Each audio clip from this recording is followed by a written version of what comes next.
What is going on, guys? Welcome back to the channel. We got a really cool one for you today. We have a 1969 Chevy C10. When it came into the shop, it was nothing but a bare bones shell, but after many hours of work, it transformed into what you see today. I'm gonna go ahead and grab Brad so he can tell you a little bit more about this ride. All right, guys, so this is Brad. Brad, before we get started too much, tell me a little bit about the front end, because I told them it's a 69, and I know people are like, that's not a 69 front end. So first, let's start off with that. What do you got going on there? I like the look of the 67, 68 better. Just the grille looks a lot better to me. Most of the metal has been changed out anyway from LMC, and that's just what I picked out when we decided to do it. When you first got the truck, what was kind of the condition of it when it showed up? Because it was like pretty much bare bones, right? Restoration had been started. A friend of mine was doing it, and he decided he didn't want to finish it. All the metal work was done. Absolutely no rust on the truck. It was missing like inner fenders and the wheel well fenders, no tailgate, roll pan, and no bumpers.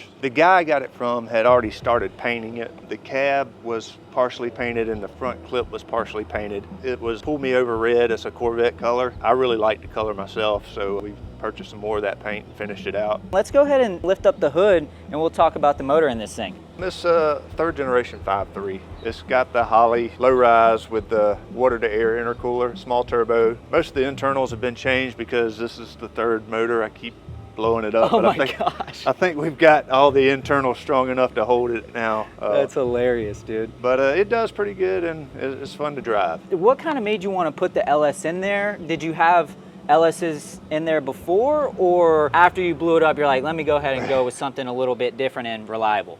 So I did use the LS to start with. It was a non-turbo setup and it just didn't have any power. I didn't like driving it. You hit the gas and it just kind of went. Really? It was really reliable, but no power at all. I first put the turbo on there. I didn't do anything to the motor. It made it about a week and I cracked 4 of the pistons on it. Then the transmission that we put in there, it didn't hold up to the motor, so we're back with the Turbo 400. The motor mounts, you can pretty much get anything LS for anything, anywhere. I want to say I got them from Summit Racing. They give you several makes and models, and they're like a universal mount, so wow. they work with a lot of applications. Okay. I did weld in the brackets myself. The headers actually came with the turbo kit. The turbo kit was like a complete hot side, so we had to make the cold side. The exhaust, we do exhaust here at the shop, okay. So I was able to build the exhaust myself. I did switch it to the water to air intercooler. We had a front mount in it originally, but it kept blowing the pipes off and everything, so we have a lot less piping with the water to air that bolts in between the intake there. So. And then I actually saw that you had a little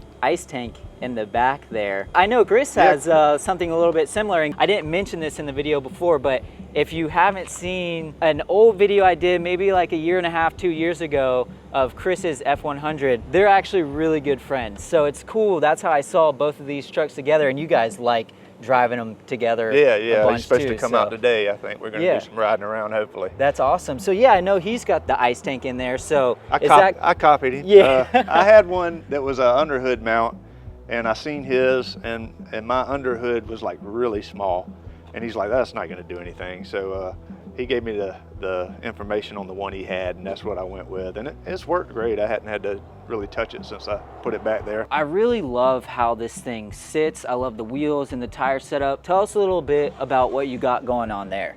All right, so the suspension is really nothing special. We got some drop spindles and lowering springs in the front and some drop springs in the rear. Did upgrade the brakes. When I got it, someone had put the factory disc brakes on the front, but it still had drum rear brakes. I rode the factory disc brakes on the front for a while, and then I upgraded the wheel wood. I think that's a 2-piston wheel wood on the front, and then on the rear I went to a 4-piston. Wheels US mag, went with 20s all the way around. The front tire is a 245 45/20, and the rear's a 275 40/20, just for the extra width in the rear. Those wheel wells and the bed panels are just bolt in. You can actually purchase from LMC. They have a wider wheel well, so if you want to tub the truck, they already have the wheel wells made to do that. You could pretty much buy the whole truck offline if you wanted to. They make everything for it. Wow, that's just a really crazy. popular truck. So. Yeah, I didn't know that it was that accessible. That's pretty wild. And then I also noticed that you don't have a gas door anywhere on the truck. Did you move that into the bed? Like, tell me a little bit about that. I actually moved it twice. I had a 69 Camaro tank in the truck originally, and the tag would fold down. Oh, and you had it back there. Wow. Fill it up down here.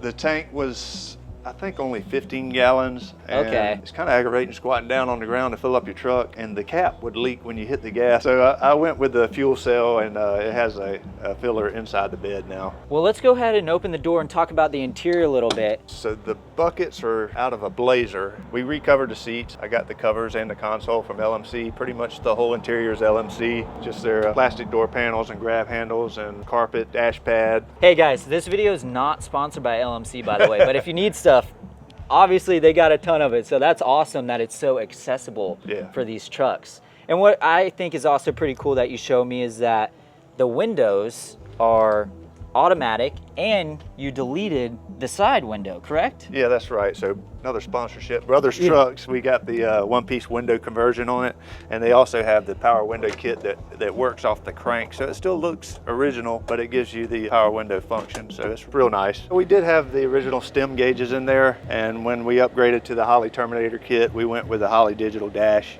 Everything's touch screen. Got the Pioneer head unit. It's also touch screen. And then I see that you actually have some AC vents in here.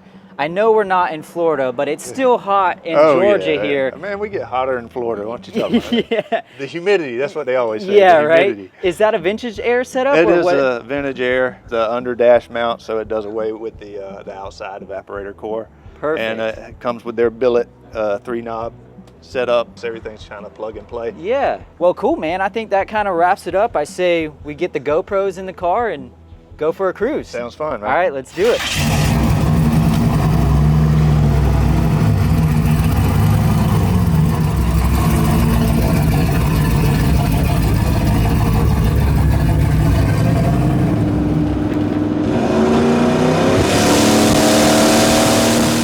It's fun to drive when you're sideways. Oh, yeah.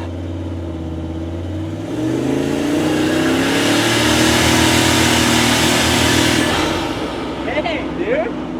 This thing, it'll break them loose about 45. When it's colder out, it'll break them loose just about any time. That was awesome, man. I wasn't expecting it to kind of get a little sideways, man. That's awesome. It's a cool cruiser truck, man. Yeah. Like, this is just an enjoyable thing that even if you're just driving it on the weekends, you know, it's got enough power, enough fun factor. Wheels are great, stance is great, the color is very beautiful, so I love it, man. It's cool. You always get the thumbs up when you're in traffic. Like all the car shows around here, we go. I got a buddy who was complaining about it the other day. All you see is like brand new cars right out the dealership. Yeah, man, it's got no soul. Stuff like this has soul and character to it, man. It's a way different world, and that's why I love being around stuff like this. So like I said, man, I appreciate you doing this with me.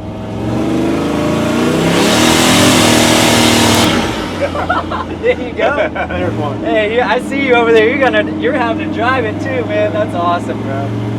That is so cool. Hate to do something stupid with the video guy in here. You know what It's when it always messes up when you got somebody filming, right? Once the camera's on, things don't want to act right, you know? Crazy stuff happens. All right, guys, that's the end of this video. Thank you so much for watching. Brad, I appreciate you doing this with me. If you like this kind of content, make sure you subscribe, like this video, and leave a comment. We'll see you guys later. Peace. Later.